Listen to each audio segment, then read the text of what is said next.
KK Shailaja, also known as Shailaja Teacher, is a three-time MLA. This is the first time that she is contesting from the Mattanur constituency in Kannur. It is in this area that she has been living for many years and also worked as a teacher for 23 years. Much before she became acclaimed for her work as a minister who led Kerala's battle against Nipah and COVID-19.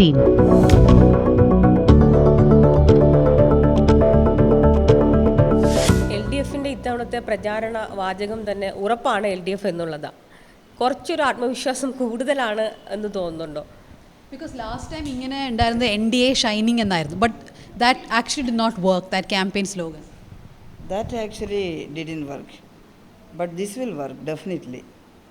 Because the last 5 years we were working like that. We declared 4 missions in our ministry. One is for the waste management and organic cultivation, and the other is for reforms in the education sector. Next is for building houses for the homeless people, and the last one, Ardhra mission, it is for the reforms in health sector. That worked well, and we yield a very good result. ഈ മിഷനുകളെല്ലാം നന്നായിട്ട് നടപ്പിലാക്കിയതിൻ്റെ ഭാഗമായിട്ട് തന്നെ കേരളത്തിൽ വലിയ മാറ്റം ഉണ്ടാക്കാൻ സാധിച്ചിട്ടുണ്ട്. If there is A will there is a way, നമ്മളതിന് മാർഗം ഉണ്ടാക്കും. അങ്ങനെയാണ് കോമ്രേഡ് പിണറായിയുടെ നേതൃത്വത്തിലുള്ള ഈ ഗവൺമെൻറ് പ്രവർത്തിച്ചത്. അതുകൊണ്ട് അതിൻ്റെ തുടർച്ച ഉണ്ടാവണമെന്ന് ജനങ്ങൾ ആഗ്രഹിക്കുന്നുണ്ട് എന്ന് ഞങ്ങൾ കരുതുന്നു. ഇപ്പോൾ if there are 3 things which for which you feel the Kerala government should be voted back to power, അല്ലെങ്കിൽ LDF തിരിച്ചു വരണം, ഏതെങ്കിലും 3 കാര്യങ്ങൾ if you can point out, ഇതുകൊണ്ടാണ് ജനങ്ങൾ വീണ്ടും LDFന് വോട്ട് ചെയ്യുന്നത്, അതെന്തായിരിക്കും? One is the high-tech development, Amidst these challenges, these floods and hurricanes and Nipah virus and COVID-19 virus, we didn't put back these high developments in our state. We completed the GAIL pipeline, we inaugurated the Kannur airport, and we started the road development system and everything. Next is the social welfare measures. During the pandemic season, our Chief Minister declared 20,000 crores rupees package for COVID-19. It was Kerala that first declared the package. After that, central government declared some package, etc. But we declared first.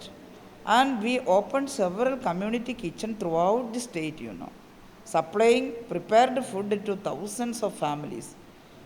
And also we supplied the food kits, not prepared. We supplied rice and pulses, etc. and as take-away manner to the home. Each and every home we supplied food kits. That also helped people well. And the social welfare pensions. Most of the countries and other places, they cut short the social welfare measures during the pandemic season. But we didn't cut off, but we increased the pensions. When we come to power, this government come to office in 2016, the social welfare pensions were 600 rupees per month. We increased that pensions to 1,600 rupees. And the third thing, that exactly depends upon our constitution. What is the provision in our constitution? Our country should be a democratic and secular country. In the preamble itself, we state that our country, India, is a democratic, secular, socialist republic. Without gender or without caste or creed, all the citizens are equal. But what is the state of our country now? The religious things are there, struggles are there, and I think the ruling party is promoting the religious fundamentalism.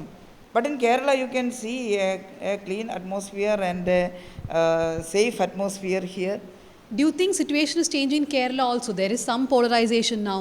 The BJP, which you may not have thought about 10 years ago, ഇപ്പോൾ അവരെക്കുറിച്ച് സംസാരിക്കാനും അവരുടെ leaders ഉണ്ട്, അവരും contest ചെയ്യുന്നുണ്ട്. So things are changing in Kerala too. Is that how do you feel about that? Yes, BJP ഈ രാജ്യത്തിൻ്റെ നാനാഭാഗത്തും കടന്നു വരാൻ ശ്രമിക്കുന്നുണ്ട്. ഒരു യഥാർത്ഥ ഡെമോക്രാറ്റിക് രാഷ്ട്രീയ പാർട്ടിയാണെങ്കിൽ നിശ്ചയമായും അവർക്ക് എല്ലാ ഭാഗത്തും പ്രവർത്തിക്കാം. അതിന് ഈ രാജ്യത്ത് സ്വാതന്ത്ര്യമുണ്ട്. എല്ലാ ഡെമോക്രാറ്റിക് ആയിട്ടുള്ള എല്ലാ പാർട്ടികൾക്കും പ്രവർത്തിക്കാൻ ഇവിടെ പലവിധ പാർട്ടികളുണ്ട്. പക്ഷേ ബി ജെ പിയുടെ ഉന്നം ജനാധിപത്യപരമായിട്ടുള്ളൊരു രാഷ്ട്രീയ പ്രവർത്തനമല്ല എന്നുള്ളതിലാണ് പ്രയാസം. ബി ജെ പി ഒരു കമ്മ്യൂണൽ പോളറൈസേഷൻ ആഗ്രഹിക്കുന്നു. അത് വിജയിക്കുന്നതിന് വേണ്ടി അവർ ചിലപ്പോൾ മതേതരത്വം വരെ പറഞ്ഞേക്കാം. അങ്ങനെയാണ് അവരുടെ പെരുമാറ്റം. പക്ഷേ നമ്മൾ കണ്ടെടുത്തോളം ബി ജെ പിയെ നയിക്കുന്നത് RSS ആണ്, സംഘപരിവാരമാണ്. അവരുടെ ലക്ഷ്യം തികച്ചും ഒരു ഡെമോക്രാറ്റിക് രീതിയല്ല, കമ്മ്യൂണൽ പോളറൈസേഷനാണ്. ഹൈന്ദവ ഇന്ത്യ എന്നാണ് പറയുന്നത്. ഞങ്ങൾ ഇടതുപക്ഷത്തെ സംബന്ധിച്ചിടത്തോളം ഹൈന്ദവ ഇന്ത്യയല്ല, ഇന്ത്യയാണ്. ഇന്ത്യയിലെ ഹിന്ദു ഇന്ത്യൻ ഹിന്ദുവാണ്, ഇന്ത്യയിലെ ക്രിസ്ത്യാനി ഇന്ത്യൻ ക്രിസ്ത്യാനിയാണ്, ഇന്ത്യയിലെ മുസ്ലിം ഇന്ത്യൻ മുസ്ലിമാണ്. ഇതെല്ലാം ചേർന്നതാണ് ഇന്ത്യൻ പൗരന്മാർ. അതാണ് കാണുന്നത്. ഇപ്പോൾ പൗരത്വ ഭേദഗതി നിയമമൊക്കെ വന്നപ്പോൾ പുറമേ നല്ല മനോഹരമായിട്ടുള്ള മുദ്രാവാക്യമാണെങ്കിലും അകമേ ഇതിൽ പ്രയാസം ഉണ്ടാക്കുന്ന കാര്യങ്ങൾ തന്നെയാണ് വന്നത്. കേരളത്തിൻ്റെ മുഖ്യമന്ത്രിയാണ് ആദ്യം പറഞ്ഞത് അത്തരം ഒരു കാര്യം കേരളത്തിൽ ഞങ്ങൾ നടപ്പാക്കില്ല എന്നുള്ളത്. ഭീകരവാദികളൊക്കെ പിടികൂടാൻ ഇഷ്ടംപോലെ നിയമമുണ്ട്, മാർഗമുണ്ട്, നമ്മളത് അപ്ലൈ ചെയ്യണം കേന്ദ്ര ഗവൺമെൻറ്. പക്ഷേ ഇത് അതേ അല്ല. അതുകൊണ്ട് കേരളം ഇന്നൊരു സേഫ് സോണാണ്. നാനാജാതി മതസ്ഥർക്ക് മനസമാധാനത്തോടെ ആരാധന നടത്താനും പ്രാർത്ഥിക്കാനും ഭക്ഷണം കഴിക്കാനും പൊതുവഴിയിലൂടെ സഞ്ചരിക്കാനുമുള്ള ഒരു സേഫ് സോണാണ് കേരളം. അത് നിലനിർത്തുക എന്നുള്ളതാണ് നമ്മൾ ആഗ്രഹിക്കുന്നത്. ഈ പറയുന്ന കാര്യങ്ങൾ ഇപ്പോൾ BJP നടത്തുന്ന കമ്മ്യൂണൽ പോളറൈസേഷൻ വേണ്ട തരത്തിൽ പ്രതിരോധിക്കാൻ കോൺഗ്രസിന് കഴിയാതെ പോയി എന്നാണോ ടീച്ചർ അഭിപ്രായപ്പെടുന്നത്? കോൺഗ്രസ് ഒരു വല്ലാത്ത പതനത്തിലെത്തി നിൽക്കുന്നു എന്നുള്ളതാണ്. ജവഹർലാൽ നെഹ്റുവിൻ്റെ ഒന്നും കാലത്തുള്ള കോൺഗ്രസ് അല്ല ഇന്നത്തെ കോൺഗ്രസ്.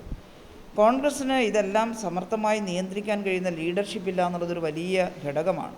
കോൺഗ്രസിൻ്റെ പോളിസിയും ഇടതുപക്ഷത്തിൻ്റെ പോളിസിയും ഒക്കെ വ്യത്യസ്തമാണ്. ഞങ്ങൾ തീർച്ചയായിട്ടും ഈ നാട്ടിൽ സോഷ്യലിസം ഉണ്ടാക്കണം, ഈ ക്യാപിറ്റലിസത്തിൻ്റെതായിട്ടുള്ള വലിയ കൺസോളിഡേഷനും എക്സ്പ്ലോയിറ്റേഷനും ഒഴിവാക്കണം എന്ന് പറയുന്നവരാണ്. എങ്കിലും ക്യാപിറ്റലിസത്തെ അംഗീകരിച്ചു കൊണ്ടായാലും അതിനകത്തൊരു ഡെമോക്രസി സ്ഥാപിക്കാനെങ്കിലും കോൺഗ്രസ്സിന് സാധിക്കുമായിരുന്നു. നെഹ്റുവിൻ്റെ കാലത്തൊരു ഡെമോക്രാറ്റിക് ആറ്റിറ്റ്യൂഡ് ഉണ്ടായിരുന്നു. എന്നാൽ പിന്നീട് വന്ന കോൺഗ്രസിൻ്റെ നേതാക്കൾ ഏകാധിപതികളായി മാറുകയും പിന്നീട് അതും കഴിഞ്ഞിട്ട് ഈ തലമുറയിലേക്ക് വരുമ്പോൾ കോൺഗ്രസിൻ്റെ നേതാക്കന്മാർക്ക് ഈ BJPയുടെ വർഗീയതയോ ഈ കടുത്ത ജനങ്ങളുടെ ദാരിദ്ര്യവൽക്കരണത്തിലേക്കുള്ള നീക്കത്തെയോ ഒന്നും എതിർക്കാൻ കഴിയാത്ത ഉപരിപ്ലവമായിട്ടുള്ള കാര്യങ്ങൾ മാത്രം പറയുന്ന നേതൃത്വമായിട്ട് കോൺഗ്രസ് അധപ്പതിച്ചു പോയി എന്നുള്ളതാണ്. കോൺഗ്രസ്സിലുള്ള വിശ്വാസം ജനങ്ങൾക്ക് നഷ്ടപ്പെട്ടിരിക്കുന്നു. ഇനി കോൺഗ്രസിൻ്റെ നേതൃത്വമോ അവർക്ക് വളരെ പെട്ടെന്ന് ഉടുപ്പ് മാറുന്നത് പോലെ രാഷ്ട്രീയം മാറാൻ ഒരു പ്രയാസമായിട്ടില്ലതാനും. കോൺഗ്രസിൻ്റെ നേതാക്കന്മാർ BJPയിലേക്ക് എപ്പോൾ പോകുന്നു നമുക്ക് പറയാൻ കഴിയില്ല. ഒരു മൃദു ഹിന്ദുത്വവാദം നേരത്തെ ഉണ്ടായിരുന്നു അവർക്ക്. ഇപ്പം മൃദു ഹിന്ദുത്വവാദവും അല്ല, അവർക്ക് ഒരു വാദവും ഇല്ല. അവർക്ക് പൊളിറ്റിക്കലായിട്ടുള്ള ചില താല്പര്യങ്ങൾ മാത്രമാണ്. അതനുസരിച്ച് അവർ ജയിച്ചാലും BJPയിലേക്ക് പോകും, തോറ്റാലും BJPയിലേക്ക് പോകും എന്നുള്ളൊരു മട്ടാണുള്ളത്. പക്ഷേ ടീച്ചർ ഇപ്പോൾ ടീച്ചർ പറയുന്ന ഈ സോഫ്റ്റ് ഹിന്ദുത്വ അല്ലെങ്കിൽ BJPയുടെ പോളറൈസിങ് ഹിന്ദുത്വ ഇത് നേരിടാനായിട്ട് CPIM എടുക്കുന്ന ചില അടിസ്ഥാനപരമായ തീരുമാനങ്ങൾ, അതായത് ശബരിമലയിൽ ഫസ്റ്റ് ഒരു തീരുമാനം, പിന്നീട് അതിന് കുറച്ച് പിന്നോട്ട് മാറുന്നു. So there is you also have change your stand according to what the BJP says. അതുകൊണ്ട് അതായത് ഇപ്പോൾ ശബരിമലയിൽ നിങ്ങൾ ആദ്യം വളരെ കടുത്തമായൊരു it was a very tough stand അല്ലേ, പക്ഷെ അതിന് നിങ്ങൾ പിന്നീട് കുറച്ചുകൂടെ സോഫ്റ്റായി വരികയാണ് ആ സ്റ്റാൻഡ്. അല്ല, അതൊരു മാധ്യമങ്ങളിൽ നടക്കുന്ന ഒരു ശരിയല്ലാത്ത പ്രചരണമാണ്. ശബരിമലയെക്കുറിച്ച് അന്നും ഇന്നും വ്യക്തമായ കാഴ്ചപ്പാട് ഞങ്ങൾ സൂക്ഷിച്ചിരുന്നു. ശബരിമലയിൽ പ്രശ്നം ഉണ്ടാകുന്നതൊരു കോടതിയിൽ കേസ് ഫയൽ ചെയ്തതിൻ്റെ ഭാഗമായിട്ടാണ്. അതുവരെ സ്മൂത്തായിട്ട് ആളുകൾ പോവും വരികയും ചെയ്തു. സ്ത്രീകളാരും അങ്ങനെ ഒരു ഞങ്ങൾക്ക് ഇപ്പോൾ തന്നെ ശബരിമലയിൽ പ്രവേശിക്കണം എന്ന് പറഞ്ഞ് പോയതായിട്ട് നമ്മൾ ശ്രദ്ധയിൽപ്പെടും. അപൂർവം ചിലപ്പോൾ അങ്ങനെ വരാറുണ്ട്. സ്ത്രീകൾക്ക് എല്ലാവിടെയും പ്രവേശിക്കാമോ എന്ന് ചോദിച്ചാൽ എല്ലാവിടെയും പ്രവേശിക്കാം എന്നാണ്. പക്ഷേ അങ്ങനെ സ്ത്രീകൾ അതിനായിട്ടൊരു സമരം ചെയ്യണോ എന്നോട് ചിലർ ചോദിക്കാറുണ്ടല്ല. അതിനേക്കാൾ പ്രധാനപ്പെട്ട ഒരുപാട് വിഷയങ്ങൾ സമരം ചെയ്യാൻ ആവശ്യമായിട്ട് ഇവിടെയുണ്ട്. അതുകൊണ്ട് ഞങ്ങളത് അത്രയൊരു ഗൗരവമുള്ള വിഷയമായിട്ട് ഇഷ്ടംപോലെ അമ്പലങ്ങൾ പലയിടത്തും പ്രാർത്ഥിക്കാനുണ്ട്. ഏത് അമ്പലത്തിൽ പ്രാർത്ഥിച്ചാലും അവർക്കതിൻ്റെ ഗുണമുണ്ടാവുമെന്നാണ് വിശ്വാസികൾ വിശ്വസിക്കുന്നത്. അതുകൊണ്ട് ഞങ്ങളതൊരു ഇഷ്യൂ ആയിട്ട് എടുത്തിട്ടേ ഉണ്ടായിരുന്നില്ല. എടുത്തതെപ്പോഴാണ് കോടതി വിധി വന്നു. ആ കോടതി വിധി അനുസരിക്കേണ്ടത് ഒരു ഗവൺമെൻറ് എന്നുള്ള നിലയിൽ ഞങ്ങളുടെ ബാധ്യതയായിരുന്നു. കോടതി വിധി അനുസരിക്കുക മാത്രമാണ് ഞങ്ങൾ ചെയ്തത്. പക്ഷേ അതിനെ പൊളിറ്റിക്കലൈസ് ചെയ്തത് നമ്മുടെ കോൺഗ്രസും BJPയും കൂടിയാണ്. BJP പറഞ്ഞാൽ അത് മനസ്സിലാക്കാം. BJPയുടെ വർഗീയ അജണ്ടയാണ് അതിന് പുറകിലുള്ളത്. ദൈവവിശ്വാസത്തെ ജനങ്ങളെ നശിപ്പിക്കാനുള്ള ആയുധമായിട്ട് മധുരം പൊതിഞ്ഞ് ഉപയോഗിക്കുകയാണ് BJP. പക്ഷേ കോൺഗ്രസ് അങ്ങനെ ചെയ്യാൻ പാടില്ലായിരുന്നു. അതാണ് ഞാൻ പറഞ്ഞത്, ജവഹർലാൽ നെഹ്റുവിൻ്റെ കോൺഗ്രസ്സിൽ നിന്ന് വ്യത്യസ്തമാണ് ഈ കോൺഗ്രസ്. അന്നത്തെ കാലത്തെ കോൺഗ്രസ് ആയിരുന്നെങ്കിൽ ഇന്നത്തെ നേതാക്കന്മാർ പറഞ്ഞതുപോലെ ശബരിമല വിഷയത്തെ മാർക്സിസ്റ്റ് പാർട്ടിയെ അടിക്കാനുള്ള ഒരു വടിയായിട്ടൊന്നും ഉയർത്തി കാട്ടുമായിരുന്നില്ല. അതിനകത്ത് യഥാർത്ഥമായ കാര്യങ്ങൾ വിശദീകരിക്കുമായിരുന്നു. കോൺഗ്രസ് കൂടി അങ്ങനെ സത്യസന്ധമായി ശാസ്ത്രീയമായിട്ട് ഈ കാര്യങ്ങൾ പറഞ്ഞിരുന്നുവെങ്കിൽ ശബരിമല വിഷയം പരിഹരിക്കാൻ വളരെ എളുപ്പമായിരുന്നു. പക്ഷേ കോൺഗ്രസും അതിനെ ഊതി വീർപ്പിച്ച് പൊളിറ്റിക്കൽ ഇഷ്യൂ ആയിട്ട് അതിനെ എടുത്തു എന്നുള്ളതാണ്. ഞങ്ങളൊന്നും കൂറുമാറിയിട്ടില്ല. ഞങ്ങൾക്ക് നിർബന്ധമായി ശബരിമലയിലേക്ക് ആരെയും പ്രവേശിപ്പിക്കണമെന്ന് ഇപ്പോഴുമില്ല, അന്ന് ആ സമയത്തുമില്ല. പക്ഷേ ഒരു കോടതി വിധി പ്രകാരം ശബരിമലയിലേക്ക് കയറാൻ ഒരാൾ വരുന്നു, അത് സ്ത്രീയാണെന്ന് പറഞ്ഞ് തിരിച്ചയക്കാൻ ഞങ്ങൾക്ക് അധികാരം ഉണ്ടായിരുന്നില്ല ഒരു ഗവൺമെൻറ് എന്നുള്ള നിലയിൽ. അപ്പോൾ അവർ പ്രൊട്ടക്ഷൻ വേണമെന്ന് പറഞ്ഞാൽ പോലീസ് പ്രൊട്ടക്ഷൻ കൊടുക്കുകയേ നിവൃത്തിയുള്ളൂ. പിന്നെ വരുന്നയാൾ യഥാർത്ഥ ഭക്തരാണോ അല്ലയോ അത് നമുക്ക് ചൂഴ്ന്ന് പരിശോധിക്കാനും പറ്റുമായിരുന്നില്ല. ഒരുപക്ഷെ വെറുതെ കുഴപ്പമുണ്ടാക്കാനും ആളുകൾ വന്നിട്ടുണ്ടാവാം. യഥാർത്ഥമായിട്ട് ഭക്തി പ്രകടിപ്പിക്കാൻ മുൻപ് ശബരിമലയിൽ ഭക്തി പ്രകടിപ്പിക്കാൻ യഥാർത്ഥത്തിൽ ആളുകൾ പോയിരുന്നു. അതും പറഞ്ഞിട്ട് അവിടെ ഇപ്പോൾ പോകണം എന്ന് ഞങ്ങൾ പറഞ്ഞിട്ടേ ഇല്ല, ഞങ്ങൾ ആ വശത്തേക്ക് ചിന്തിച്ചിട്ടില്ല. പക്ഷേ കയറാൻ വേണ്ടി വരുന്നു, കോടതി വിധിയുണ്ട്, പോലീസ് പ്രൊട്ടക്ഷൻ വേണമെന്ന് പറഞ്ഞാൽ as a government there is no choice, nothing but help them. Though the CPIM believes that Shailaja Teacher's victory is a foregone conclusion, she is not leaving anything to chance. She has been touring the constituency for many days, addressing numerous gatherings, winding up only by night. The News Minute K ശൈലജയ്ക്കൊപ്പം വീണ്ടും ചേരുകയാണ്. മട്ടന്നൂർ മണ്ഡലത്തിലെ ഒരു ദിവസത്തെ ക്യാമ്പയിന് സമാപനം സമയത്ത് ഞങ്ങൾ ടീച്ചറോടൊപ്പം സംസാരിക്കാൻ അരങ്ങാട്ടുകേരി എന്ന സ്ഥലത്ത് ടീച്ചർക്കൊപ്പം വീണ്ടും കാണുന്നു. ടീച്ചർ, വാളയാർ പെൺകുട്ടികളുടെ അമ്മ ശ്രീ പിണറായി വിജയനെതിരെ ധർമ്മടത്ത് മത്സരിക്കുന്നു. ആദ്യം മുതൽ ഈ പെൺകുട്ടികളുടെ മാതാപിതാക്കൾ ഉന്നയിച്ച ആവശ്യം അന്വേഷണ സമയത്ത് കുറ്റാരോപിതരായ 2 ഉദ്യോഗസ്ഥരെ ശിക്ഷിക്കണമെന്നാണ്. പക്ഷെ അവരിപ്പോഴും പ്രമോഷനോടുകൂടി സർവീസിൽ തുടരുന്നു. എന്തുകൊണ്ടാണ് ആ ഒരു ആവശ്യം അംഗീകരിക്കുന്നതിൽ സർക്കാരിന് ഇത്ര വിമുഖത? അല്ലെങ്കിൽ ആ ഒരു ആവശ്യം അംഗീകരിക്കാത്ത നമ്മൾ ഈ പൊതുവെ സ്ത്രീ സുരക്ഷ എന്ന് പറയുന്നതിന് എതിരായി പ്രവർത്തിക്കുന്ന ഒരു കാര്യമല്ലേ? ടീച്ചർ എങ്ങനെയാണ് അതിനോട് പ്രതികരിക്കുന്നത്? വാളയാർ കേസിൽ ആദ്യം ഒരു പെൺകുട്ടി മരണപ്പെട്ടു, സങ്കടകരമായിട്ടുള്ള അവസ്ഥയാണ്. രണ്ടാമത്തെ പെൺകുട്ടിയും അതുപോലെ ആത്മഹത്യ ചെയ്തപ്പോഴാണ് ഈ കുട്ടികൾ ഇതുപോലെ പീഡിപ്പിക്കപ്പെട്ടിട്ടുണ്ട് എന്ന സംശയമെങ്കിലും ഉണ്ടാകുന്നത്. ഞാൻ സാമൂഹ്യനീതി വകുപ്പ് കൂടി കൈകാര്യം ചെയ്യുന്ന ആളാണ്. ഉടനെ തന്നെ ഈ രണ്ടാമത്തെ പെൺകുട്ടി മരിച്ച ഉടനെ തന്നെ അവിടുത്തെ സാമൂഹ്യനീതി ഓഫീസറെ വിളിച്ച് നിങ്ങൾ നോക്കണം, ഒരു ആൺകുട്ടി കൂടിയുണ്ട്, ഒരു കുട്ടി കൂടിയുണ്ട് അവരുടെ കുടുംബത്തിൽ, ആ കുട്ടിക്കൊന്നും സംഭവിക്കരുത്, എന്താണ് അവിടെ നടന്നത്, 2 കുട്ടികൾ ഒരുപോലെ മരിക്കണമെങ്കിൽ അസാധാരണമായിട്ടുള്ള എന്തോ സംഭവിച്ചിട്ടുണ്ടാകണം, അന്വേഷിക്കണമെന്ന് പറഞ്ഞു. ആ ഓഫീസർമാർ അവിടെ എത്തുകയും ഈ കുടുംബത്തിന് സുരക്ഷ കൊടുക്കാനുള്ള എല്ലാ നടപടിക്രമങ്ങളും ചെയ്യുകയും ചെയ്തു. പോലീസും ഈ കേസ് അന്വേഷിച്ചു. പോലീസിൻ്റെ ഭാഗത്ത് ഏതെങ്കിലും തരത്തിലുള്ള വീഴ്ചകളുണ്ടെങ്കിൽ തീർച്ചയായിട്ടും നടപടി ഉണ്ടാകും, അതിൻ്റെ അന്വേഷണം ഉണ്ടാകും. പോലീസ് അന്വേഷണം നടക്കുന്നതിനിടയിൽ തന്നെ ഒരുപാട് പരാതികൾ ഉയർന്നു വന്നു.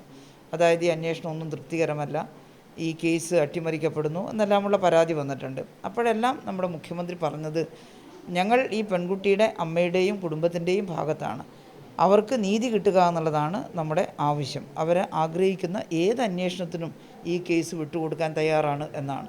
അതുതന്നെയാണ് ഗവൺമെൻറ്റിൻ്റെ സമീപനം. അപ്പോൾ ഇത് സംബന്ധിച്ചിട്ടുള്ള നടപടിക്രമങ്ങൾ പൂർത്തിയായിട്ടില്ല. ആ നടപടിക്രമങ്ങൾ പൂർത്തിയാകുമ്പോൾ ഈ കുറ്റവാളികളെ ആകെ കണ്ടെത്തി ശിക്ഷിക്കാൻ കഴിയുമെന്ന് തന്നെയാണ് പ്രതീക്ഷിക്കുന്നത്.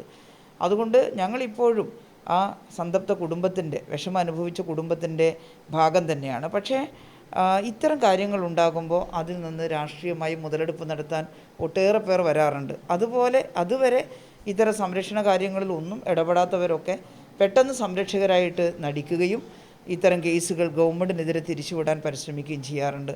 വാളയാറിലെ പെൺകുട്ടികളുടെ അമ്മയുടെ വിഷമം അത് നമുക്കെല്ലാവർക്കും അനുഭവപ്പെടുന്ന വിഷമമാണ്. ടീച്ചർ, നമ്മൾ ഈ ഇൻ്റർവ്യൂ തുടങ്ങിയപ്പോൾ ടീച്ചർ പറഞ്ഞു വി വിൽ വിൻ, അതായത് definitely LDF will come back to power എന്ന്. പക്ഷേ ഈ കഴിഞ്ഞ കുറേ മാസങ്ങളായിട്ട് ഞാനിപ്പോൾ ടീച്ചറത്ത് സ്പ്രിങ്ക്ലറോ അല്ലെങ്കിൽ ഗോൾഡ് സ്മഗ്ലിങ്ങോ അതിൻ്റെ ഒന്നും I am not asking what is the controversy about. ഞാൻ ചോദിക്കുന്ന ചോദ്യം, ഇപ്പോൾ പൊളിറ്റിക്സ് ഒരു ബാറ്റിൽ ഓഫ് പെർസെപ്ഷൻ ആണെങ്കിൽ, അത് പെർസെപ്ഷൻ ബാറ്റിലാണെങ്കിൽ ഈ കഴിഞ്ഞ കുറേ മാസങ്ങളായി അതിൽ LDF തിരിച്ചടി ഉണ്ടായിട്ടില്ല. അതായത് CPIM ഗവൺമെൻറ്റിലും ഇങ്ങനെ കറപ്ഷൻ ഉണ്ടാകാം എന്നൊരു പെർസെപ്ഷൻ ക്രിയേറ്റ് ചെയ്യാൻ അറ്റ്ലീസ്റ്റ് ഓപ്പോസിഷന് കഴിഞ്ഞല്ലോ. അത് മാത്രമല്ല CMൻ്റെ ഓഫീസിലുള്ള ആൾക്കാർ അവിടെ വരെ എത്തി ഈ കേസ്. ഈ 5 വർഷക്കാലത്തിനുള്ളിൽ ഇവരുന്നയിച്ച ഒരാരോപണവും തെളിയിക്കാൻ അവർക്ക് സാധിച്ചിട്ടില്ല. മാത്രമല്ല അതിൽ കഴമ്പില്ല എന്ന് തെളിയുകയും ചെയ്തു. നിരവധി കാര്യങ്ങൾ ഉന്നയിച്ചിരുന്നു. ഈ സ്വർണ്ണ കേസ് തന്നെ നിങ്ങൾ ശ്രദ്ധിക്കുക. എത്ര നാളായി കേന്ദ്രത്തിലെ നിരവധി ഏജൻസികൾ ഇവിടെ വന്ന് അന്വേഷണം നടത്തുന്നു. 5-8 മാസമായി അവരിവിടെ ഇങ്ങനെ ചുറ്റിക്കറങ്ങി ഓരോരുത്തരെയും വിളിക്കുകയും മണിക്കൂറുകളോളം ചോദ്യം ചെയ്യുകയും, മണിക്കൂറുകളല്ല ദിവസങ്ങളോളം ചോദ്യം ചെയ്യുകയാണ്. എന്താ യഥാർത്ഥത്തിൽ ഈ സ്വർണ്ണ കേസ്? ഇത് വന്നിട്ടുള്ളത് എയർപോർട്ടിലൂടെയാണ്. സ്വർണം വന്നു എന്ന് പറയുന്നത് കസ്റ്റംസിൻ്റെ ക്ലിയറൻസോടുകൂടി പുറത്തു വരേണ്ടതാണ്. കസ്റ്റംസ് ക്ലിയറൻസ് ഇല്ലാതെ ഈ ഒഫീഷ്യൽ ചാനലിലൂടെ സ്വർണം പുറത്തേക്ക് വന്നെങ്കിൽ കേരള ഗവൺമെൻറ്റാണ് ഉത്തരവാദി. അതിന് ഉത്തരവാദി കസ്റ്റംസാണ്. എയർപോർട്ട് സെൻട്രൽ ഗവൺമെൻറ്റിൻ്റെ കീഴിലുള്ള സ്ഥാപനമാണ്. സെൻട്രൽ ഗവൺമെൻറ് അല്ലേ അതിനുള്ള ഉത്തരവാദി. പക്ഷേ ടീച്ചർ, അങ്ങനെ ആണെങ്കിൽ പോലും there is somebody in the chief minister's office, his own secretary, who has been alleged to have been involve in this, അല്ലേ? ഇഡിയും കസ്റ്റംസൊക്കെ അദ്ദേഹത്തിൻ്റെ മേലെ വലിയ വലിയ ആരോപണങ്ങളാണ് മുന്നോട്ട് വെച്ചിരിക്കുന്നത്. അതായത് ഈ കേസിൻ്റെ തുടക്കം മുതൽ നമ്മൾ ശ്രദ്ധിച്ചു, ഈ സ്വപ്ന സുരേഷ് എന്ന് പറയുന്നയാൾ നേരത്തെ കോൺസുലേറ്റിൽ വർക്ക് ചെയ്തിട്ടുള്ള ഒരു ഉദ്യോഗസ്ഥയാണ്. കോൺസുലേറ്റിൻ്റെ ഭാഗമായിട്ടുള്ള നിരവധി പരിപാടികളിൽ മന്ത്രിമാർക്കും മുഖ്യമന്ത്രിക്കും ഒക്കെ പങ്കെടുക്കേണ്ടതായിട്ട് വന്നിട്ടുണ്ട്. ആ ഫംഗ്ഷനിലൊക്കെ സ്വപ്ന സുരേഷ് പങ്കെടുത്തതായിട്ടും കാണുന്നുണ്ട്. പക്ഷേ ഷാർജയിലെ സുൽത്താനൊക്കെ വന്ന ചടങ്ങിൽ ഈ സ്ത്രീ അവിടെ പങ്കെടുത്തിരുന്നു. അപ്പോൾ ആ കൂട്ടത്തിൽ മന്ത്രിമാരും ഒക്കെ പങ്കെടുത്തിരുന്നു. അങ്ങനെ ഒരു പരിചയം അവരുമായിട്ട് സ്വാഭാവികമായിട്ടും കുറേയധികം ഉദ്യോഗസ്ഥന്മാർക്കുണ്ടാകും. എന്നാൽ ഇതെല്ലാം മുഖ്യമന്ത്രിയുടെ ഓഫീസ് ബന്ധപ്പെട്ട് സ്വർണം കള്ളക്കടത്ത് നടത്തിയെന്ന് പറയാനുള്ള തെളിവല്ല. പിന്നെ ഈ കേസ് വന്നപ്പോൾ ഞങ്ങളെന്താ മനസ്സിലാക്കിയത്, സി എമ്മിൻ്റെ ഓഫീസിലുണ്ടായിരുന്ന സി എമ്മിൻ്റെ PS ആയിട്ടുള്ള ശിവശങ്കർ IAS ഇവരോട് കുറച്ചധികം അടുപ്പമുണ്ടായിരുന്നു. ഇങ്ങനെ പരിപാടിക്കെല്ലാം പോയി തന്നെ ആയിരിക്കാം അവർ ആ ബന്ധം സ്ഥാപിച്ചിട്ടുണ്ടാവുക. അത് മനസ്സിലാക്കിയ ഉടനെ തന്നെ ഒരു സംശയത്തിൻ്റെ ആനുകൂല്യവും അനുവദിക്കാതെ അദ്ദേഹത്തെ മാറ്റി നിർത്തി. അങ്ങനെ ഒരു ബന്ധം ഉണ്ടാക്കുന്നത് ശരിയല്ല ആരുമായിട്ടായാലും.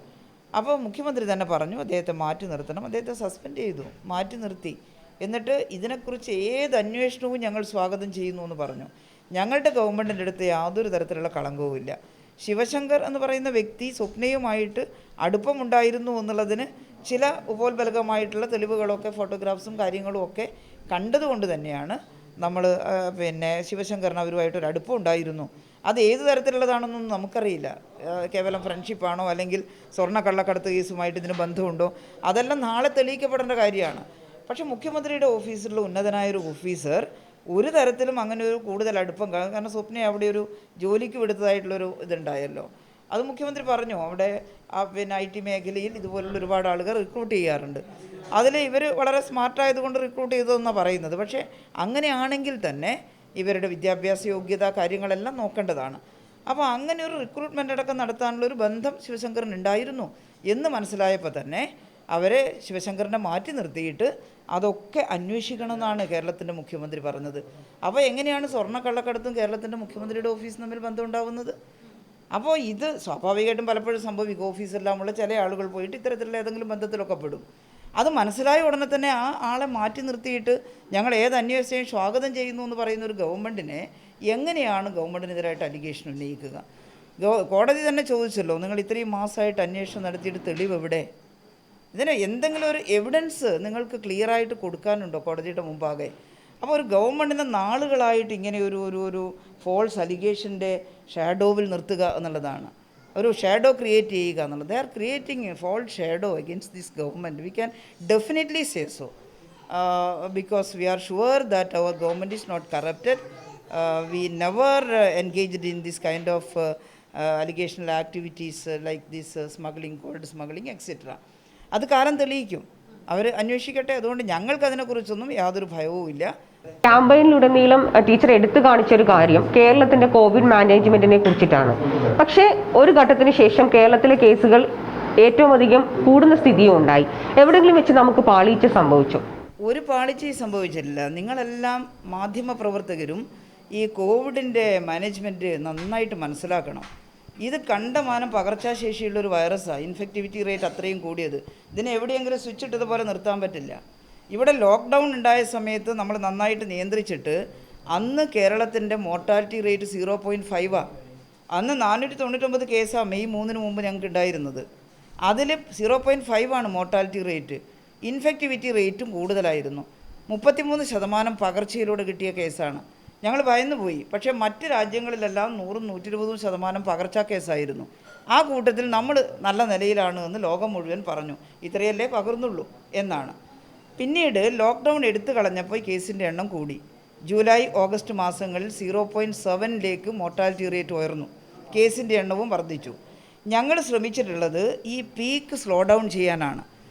ഈ കോവിഡ് മാനേജ്മെൻറ്റിനെ കുറിച്ചോ ഇൻഫെക്ഷ്യസ് ഡിസീസ് മാനേജ്മെൻറ്റിനെ കുറിച്ചോ അറിയാവുന്ന എല്ലാവരും സമ്മതിക്കുന്ന കാര്യമാണ് all of a sudden peak വന്ന് 10,000 മരിക്കുകയല്ല. What is your choice? അതൊരു ചോയ്സ് അല്ല. ഞങ്ങൾ ചൂസ് ചെയ്തത് പീക്ക് സ്ലോ ഡൗൺ ചെയ്യാനാണ്. അതുകൊണ്ട് ഞങ്ങൾ SMS campaign, break the chain campaign, reverse quarantine, ദ്രുതഗതിയിലുള്ള activity, trace, quarantine, test, isolate and treat. That was our slogan. That is our slogan now also. അതാണ് നമ്മുടെ കാഴ്ചപ്പാട്. ആ ഒരു ഇത് പിന്തുടർന്നുകൊണ്ട് എന്താ, ബാക്കി എല്ലാ സ്ഥലത്തും all of a sudden peak വന്നു, 10,000-ങ്ങൾക്ക് വന്നു, ഹോസ്പിറ്റൽ സ്ഥലമില്ല, ഹെൽത്ത് സിസ്റ്റത്തിൻ്റെ ത്രെഷ് മേലെ പോയി വൈറസിൻ്റെ കപ്പാസിറ്റി, എന്നിട്ട് 1000-ങ്ങൾ മരിച്ചു വീണു. ഇവിടെയോ, ഇവിടെ നമ്മളിതിനെയെല്ലാം നിയന്ത്രിച്ചു. ജൂൺ ജൂലൈയിൽ 0.7 മോർട്ടാലിറ്റി റേറ്റ് താഴാൻ തുടങ്ങി. ഇപ്പോൾ 0.4. പിന്നെ എങ്ങനെയാണ് നിങ്ങൾ രണ്ടാം ഘട്ടത്തിൽ കേരളം തോറ്റുപോയി എന്ന് പറയുന്നത്? പാർട്ടിയിൽ പ്രാഗൽഭ്യം തെളിയിച്ച പല വനിതാ നേതാക്കളും പല കാലങ്ങളിലും ഉണ്ടായിട്ടുണ്ട്. പക്ഷേ ഇതുവരെ പാർട്ടിക്ക് ഒരു വനിതാ മുഖ്യമന്ത്രി ഉണ്ടായിട്ടില്ല. കേരളത്തിന് ഒരു വനിതാ മുഖ്യമന്ത്രി ഉണ്ടായിട്ടില്ല. ഇതിലൊരു കാര്യം പറയേണ്ടത്, ഈ മുഖ്യമന്ത്രി സ്ഥാനം എന്നൊക്കെ പറയുന്നത് അത്രയല്ലേ, ഒരാളല്ലേ ഒരു സംസ്ഥാനത്തിൻ്റെ മുഖ്യമന്ത്രി ആവേണ്ടതുള്ളൂ. അവിടെ സ്ത്രീ വന്നുകൂടാന്നില്ല. എന്നാൽ അതൊരു സംവരണ സീറ്റായിട്ട് എടുക്കേണ്ടതല്ല. സ്ത്രീകൾക്ക് ധാരാളം പ്രവർത്തിക്കാം. ഏതെങ്കിലും ഒരു ഘട്ടത്തിൽ അതിൻ്റെ ആ രീതിയിൽ ഒരു സ്ത്രീയാണ് ഈ കൂട്ടത്തിൽ, സ്ത്രീ മാത്രമേ ഉള്ളൂ ഈ കൂട്ടത്തിൽ മുഖ്യമന്ത്രിയാവാൻ. ബാക്കി ആർക്കും ഇത്രത്തോളം കഴിവില്ലാത്തൊരു ഘട്ടം വരുമ്പോൾ സ്ത്രീ മുഖ്യമന്ത്രിയാവും. ഇനി ബാക്കി ഒരുപാട് ആളുകൾ ഒരുപോലത്തെ ഉണ്ട്. ഒരു സ്ത്രീ മുഖ്യമന്ത്രിയാകണമെന്ന് ഒരു ഘട്ടത്തിൽ തീരുമാനിക്കുകയാണെങ്കിൽ ആ സമയത്ത് അങ്ങനെ മുഖ്യമന്ത്രിയാകാം. എന്നാൽ ഇപ്പോൾ കേരളത്തെക്കുറിച്ച് നിങ്ങൾ ചിന്തിക്കുകയാണെങ്കിൽ കഴിഞ്ഞ ഈ പാൻഡമിക്കിൻ്റെയൊക്കെ നാളുകളിൽ കരുത്തോടെ കേരളത്തെ നയിച്ച, വളരെ ധീരതയോടുകൂടി ആത്മവിശ്വാസത്തോടുകൂടി നയിച്ചൊരു മുഖ്യമന്ത്രിയുണ്ട് ഇവിടെ, പിണറായി വിജയൻ. അദ്ദേഹത്തിൻ്റെ ഭാവനയിൽ കൊണ്ടുവന്നിട്ടുള്ള നിരവധി കാര്യങ്ങളാണ്. മറ്റാർക്കും ഭാവന ഇല്ലയെന്നല്ല, പക്ഷേ വളരെ ബോൾഡായിട്ടുള്ള ഡെസിഷൻ മേക്കിംഗ് പവർ, വളരെ പ്രതികൂല സാഹചര്യത്തെ നേരിട്ടിട്ട് കേരളത്തെ 5 കൊല്ലക്കാലം ജനങ്ങളെ വീണുപോകാതെ കാത്തുസൂക്ഷിച്ച നല്ല രീതിയിലുള്ള ഇടപെടൽ. പിണറായി തന്നെ തുടർന്ന് മുഖ്യമന്ത്രി ആയാലെന്താ? അവിടെ അത് സംവരണ സീറ്റാണ്. ഒരു തവണ ആണുങ്ങളായി പിന്നെ സ്ത്രീകളാവണം എന്ന് പറയുന്നതല്ല സ്ത്രീ സംവരണവും ഫെമിനിസവും. അതേസമയത്ത് തദ്ദേശഭരണ സ്ഥാപനങ്ങളിലൊക്കെ കഴിവുറ്റ ധാരാളം സ്ത്രീകൾ വന്നിരിക്കുന്നു. ഇനിയും പാർലമെൻറ്റിലും അസംബ്ലിയിലും ധാരാളം സ്ത്രീകൾ വരേണ്ടത് തന്നെയാണ്, വന്നുകൊണ്ടിരിക്കുകയാണ്. കേരളത്തിലെ സ്ത്രീകൾ കഴിവ് തെളിയിച്ചിട്ടുണ്ട്, ആയിരക്കണക്കിന് സ്ത്രീകൾ. അതുകൊണ്ട് അവർക്ക് അവസരം നിഷേധിക്കണം എന്നുള്ളതല്ല. പക്ഷേ ആദ്യം പഞ്ചായത്ത് പ്രസിഡൻ്റായി, പിന്നെ MLA ആയി, പിന്നെ MP ആയി, പിന്നെ മുഖ്യമന്ത്രിയായി, അങ്ങനെ ഒരു ഗ്രഡേഷൻ അല്ല പ്രതീക്ഷിക്കേണ്ടത്. എവിടെയാണ് സ്ത്രീകൾക്കൊരു ഉത്തരവാദിത്വം തരുന്നത് അത് ഭംഗിയായിട്ട് നിർവഹിക്കാനുള്ള തൻ്റെ ഇടവും ആർജവും സ്ത്രീകൾ കാണിക്കണം. ഞങ്ങളെല്ലാം ചെയ്തുകൊണ്ടിരിക്കുന്നത് അതാണ്. മുഖ്യമന്ത്രി ഒരു സ്ത്രീ മുഖ്യമന്ത്രി ആയതുകൊണ്ട് മാത്രം സ്ത്രീകളാകെ വിമോചിക്കപ്പെട്ടു എന്ന് പറയാൻ പറ്റില്ല, ആയിക്കൂടാ എന്നില്ല. പക്ഷെ ഇപ്പോൾ ഈ ചോദ്യത്തിനേ പ്രസക്തിയില്ല. ഇവിടെ നന്നായിട്ട് കാര്യങ്ങൾ കൈകാര്യം ചെയ്തിട്ടുള്ള നമ്മുടെ കേരളത്തിലെ മുഖ്യമന്ത്രി തുടരണമെന്ന് ആഗ്രഹിക്കുന്നവരാണ് കേരളത്തിലെ മഹാഭൂരിപക്ഷവും. അപ്പോൾ വേറൊരു ചോദ്യത്തിന് അവിടെ പ്രസക്തിയില്ല. എന്നെ ഏൽപ്പിച്ച ഉത്തരവാദിത്തം എനിക്ക് സാധിക്കും വിധം ഭംഗിയായിട്ട് നിർവഹിച്ചിട്ടുണ്ട്. ഒരു സ്ത്രീ ആയതുകൊണ്ട് ഞാനതിൽ പിറകിലായി പോയി എന്നുള്ള അഭിപ്രായം എനിക്കില്ല. വളരെ സാധിക്കുന്ന വിധം മറ്റെല്ലാ പുരുഷന്മാരായ മന്ത്രിമാരെ പോലെ തന്നെ നിർവഹിച്ചിട്ടുണ്ട് എന്നുള്ള ഇതാണ് തെളിയിക്കേണ്ടത്. നിങ്ങൾക്ക് കിട്ടുന്ന അവസരം, അതൊരു പഞ്ചായത്ത് മെമ്പറായാലും മതി, മുഖ്യമന്ത്രിയാവണമെന്നൊന്നുമില്ല. ആ പഞ്ചായത്ത് മെമ്പർ സ്ഥാനം നിങ്ങൾ എങ്ങനെ വിനിയോഗിക്കുന്നു, നിങ്ങളുടെ ഡെസിഷൻ മേക്കിംഗ് പവർ എന്താണ്, നിങ്ങളുടെ ഇടപെടലിൻ്റെ കപ്പാസിറ്റി എന്താണ്, അവിടെയാണ് നമ്മൾ സമൂഹത്തിൽ സമന്മാരാണ് എന്ന് തെളിയിച്ചു കൊടുക്കേണ്ടത്.